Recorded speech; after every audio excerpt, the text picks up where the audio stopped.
Dear friends, good morning. This is Praveen Joshi at your service to make you at ease and comfortable. આજે એક સુંદર મજાની ગુજરાતી વાર્તા કહું છું મિત્રો. બે દોસ્ત હતા, બંને આંધળા હતા, દયનીય સ્થિતિ હતી. પોતાની આ સ્થિતિથી ગભરાઈ ડરી ચિંતાથી આ લોકોએ ભગવાનની તપસ્યા કરી.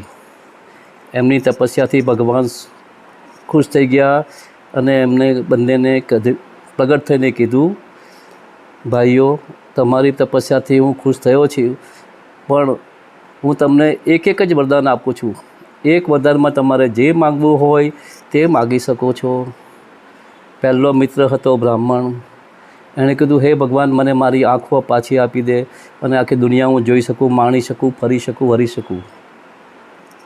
પછી વારો આવ્યો બીજા મિત્ર, જે વાણિયો હતો.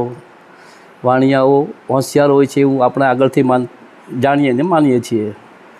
એમણે થોડો વિચાર કરીને માગ્યું, હે પ્રભુ, મારી હવેલીના ત્રીજા માળે સોનાના હિંચકે બેસીને સોનાની દોરીથી મારા વચલા છોકરાની વહુ ચાંદીના પારણે તેના પુત્ર ઝુલાવે અને હું જોઉં એવું વરદાન આપ્યું. ભગવાને બંનેને તથાસ્તુ કહી. હવે વિચારો મિત્ર, આપણને બધાને ભગવાન ઘણી બધી તકો આપે છે. એ તકનો તમારે કેવી રીતે ઉપયોગ કરવો છે એ તમારા હાથમાં હોય છે. રઘવાટીઓ ઉતાવળીઓ નિર્ણય કરીને થોડું મેળવવા કરતાં રાહ જોઈને વિચારીને ઘણું બધું તમે મેળવી શકો છો.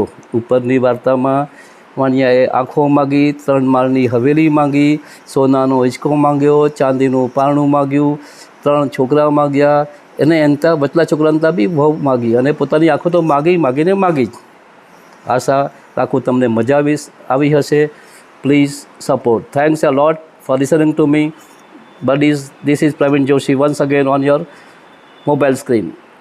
Have a nice time. Have a very good day. Enjoy, buddies. Thanks a lot.